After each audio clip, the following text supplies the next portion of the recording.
জানিয়ে দিব হাতে থাকা সর্বশেষ আপডেট বাংলা সংবাদ। প্রথমেই সংবাদ শিরোনাম। জনগণের কাছে জবাবদিহিতা জুলাই অভ্যুত্থানের আকাঙ্ক্ষা বলেছেন সালাউদ্দিন। এরপর জানিয়ে দিব পেছনের দরজা দিয়ে যারা ক্ষমতায় যেতে চায় তাদের জন্য শুভকামনা নেই বলেছেন ছাত্রদল সভাপতি। এদিকে দুপুরের মধ্যে ৬০ কিলোমিটার বেগে ঝড়ের পূর্বাভাস। আরো জানিয়ে দিব ঈদ আনন্দ ৫ আগস্ট শুরু হয়েছে বলেছেন শিবির সভাপতি।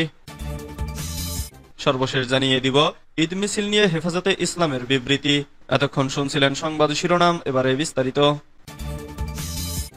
জনগণের কাছে জবাবদিহিতা জুলাই অভ্যুত্থানের আকাঙ্ক্ষা বলেছেন সালাউদ্দিন।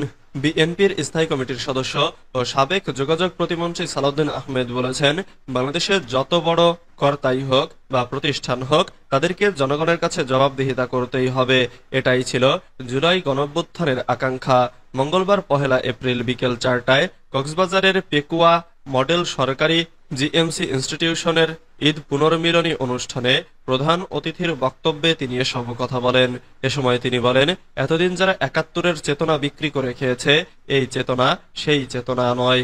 যে চেতনা হবে জনগণের জবাবদিহিতা করা, যেখানে জবাবদিহিতা না করে যেন কেউ পার না পায়। পেছনের দরজা দিয়ে যারা ক্ষমতায় যেতে চায় তাদের জন্য শুভকামনা নেই বলছেন ছাত্রদল সভাপতি। জাতীয়তাবাদী ছাত্রদলের কেন্দ্রীয় কমিটির সভাপতি রাকিবুল ইসলাম রাকিব বলেছেন, নতুন দল এনসিপির ছাত্র সংগঠনকে আমরা কখনো কটু কথা বলিনি।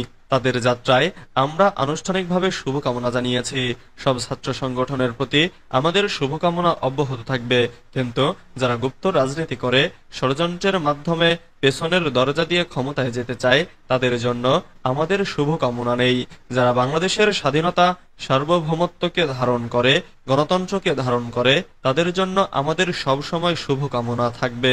মঙ্গলবার বিকেলে ময়মনসিংহ সফরে উপলক্ষে তার নিজ বাড়ি মুক্তাগাছায় যাওয়ার পথে নগরীর নতুন বাজার মোড়ে ছাত্রদলের নেতাকর্মীদের সঙ্গে ঈদ শুভেচ্ছা বিনিময় অনুষ্ঠানে তিনি এসব কথা বলেন। রাকিবুল ইসলাম রাকিব বলেন, সব ক্যাম্পাসে সৌহার্দ্যপূর্ণ পরিবেশে আমাদের ছাত্র রাজনীতি ধারাবাহিকতা থাকবে। কোনো ক্যাম্পাসে সন্ত্রাস থাকবে না, আধিপত্য থাকবে না। সাধারণ শিক্ষার্থীরা নির্ভয়ে রাজনীতি প্রভাবমুক্ত হয়ে প্রতিটি ক্যাম্পাসে বিচরণ করবে। দলের নেতাকর্মীরা ভাই ও বোন হিসেবে তাদের পাশে থাকবে।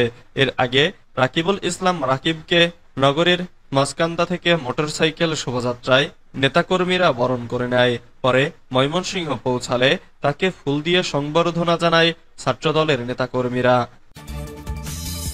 দুপুরের মধ্যে ৬০ কিলোমিটার বেগে ঝড়ের পূর্বাভাস। সিলেট অঞ্চলের ওপর দিয়ে সর্বোচ্চ ৬০ কিলোমিটার বেগে ঝড় ও বজ্রবৃষ্টি হতে পারে। একই সঙ্গে এই এলাকার নদীবন্দরগুলোকে ১ নম্বর সতর্ক সংকেত দিয়েছে আবহাওয়া অফিস। বুধবার ২ এপ্রিল দুপুর ১টা পর্যন্ত দেশের অভ্যন্তরীণ নদীবন্দরগুলোর জন্য দেওয়া এক সতর্ক বার্তায় একথা জানানো হয়েছে। আবহাওয়াবিদ মোহাম্মদ তরিকুল নেওয়াজ কবির স্বাক্ষরিত বিজ্ঞপ্তিতে বলা হয়, সিলেট অঞ্চলের ওপর দিয়ে পশ্চিম অথবা উত্তর পশ্চিম দিক থেকে ঘন্টায় ৪৫ থেকে ৬০ কিলোমিটার বেগে অস্থায়ীভাবে দমকা অথবা ঝোড়ো হাওয়া বয়ে যেতে পারে। সেই সঙ্গে বৃষ্টি অথবা বজ্রবৃষ্টি হতে পারে। তাই এসব এলাকার নদীবন্দরগুলোকে ১ নম্বর সতর্ক সংকেত দেখাতে বলা হয়েছে। এদিকে আবহাওয়া অফিসের অপর এক বিজ্ঞপ্তি অনুযায়ী সন্ধ্যা পর্যন্ত সিলেট বিভাগের ২-১ জায়গায় অস্থায়ীভাবে দমকা হাওয়া সহ বিদ্যুৎ চমকানো বা বৃষ্টি অথবা বজ্রবৃষ্টির পূর্বাভাস রয়েছে। এছাড়া আগামী সপ্তাহে সারা দেশেই বৃষ্টি অথবা বজ্রবৃষ্টি বাড়তে পারে। ঈদের আনন্দ ৫ আগস্ট শুরু হয়েছে বলেছেন শিবির সভাপতি। ইসলামী ছাত্র শিবিরের কেন্দ্রীয় সভাপতি জাহিদুল ইসলাম বলেছেন, ঈদের যে আনন্দ এটি মূলত সেই ৫ আগস্ট আওয়ামী লীগ সরকারের পতনের মধ্য দিয়েই শুরু হয়েছে। সেদিন এদেশের মানুষের মধ্যে যে আনন্দ উচ্ছ্বাস প্রতিফলিত হয়েছে সেটি রাজপথ থেকে প্রত্যেক জায়গার সাধারণ মানুষের মধ্যে লক্ষ্য করা গেছে। গণভবন মুক্ত হওয়ার পর মানুষ সেজদায় গিয়েও মহান আল্লাহর দরবারে হাত তুলে শুকরিয়া আদায় করে আনন্দ প্রকাশ করেছেন।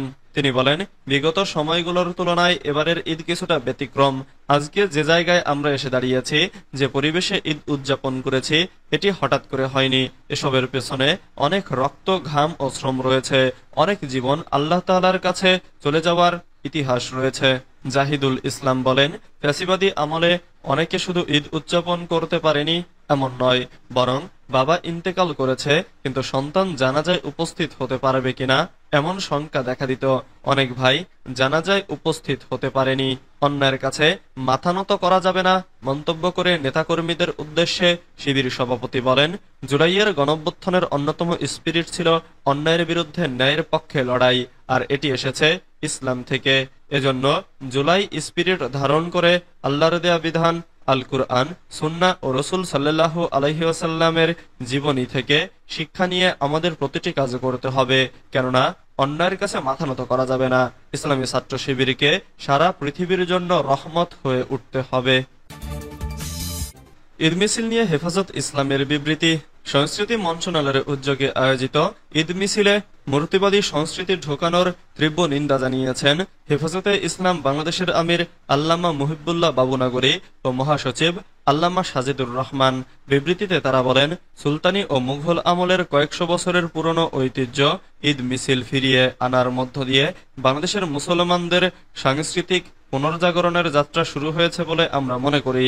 সারা দেশে শিশু কিশোর সহ সাধারণ মানুষের অংশগ্রহণে ব্যাপক সাড়া ফেলেছে ঈদ মিছিল, কিন্তু অত্যন্ত দুঃখজনকভাবে সংস্কৃতি মন্ত্রণালয়ের আয়োজিত ঈদ মিছিলে বিভিন্ন মূর্তির সমাহার ঈদের মূল স্পিরিটের সঙ্গে সাংঘর্ষিক। এটি কোনোভাবেই গ্রহণযোগ্য নয়। ইসলামে দুই ঈদের প্রবর্তনের ইতিহাস না জেনে ঈদ মিছিলে মূর্তিবাদী সংস্কৃতি ঢুকিয়ে দেয়া হয়েছে। আমরা এর তীব্র নিন্দা জানাই। ভবিষ্যতে এর পুনরাবৃত্তি যেন না ঘটে, না হলে আমরা আন্দোলনে নামতে বাধ্য হব। তারা আরো বলেন, আইয়ামে জাহিলিয়াতের যুগে নওরোজ ও মেহেরজান নামে দুটি উৎসব পালন করা হতো, যা ছিল ইসলামের তৌহিদি চেতনার বিপরীত। তখন পৌত্তলিক সংস্কৃতি থেকে মুক্ত থাকতে মুসলমানদের জন্য ইসলাম দুটি ঈদের প্রবর্তন করে।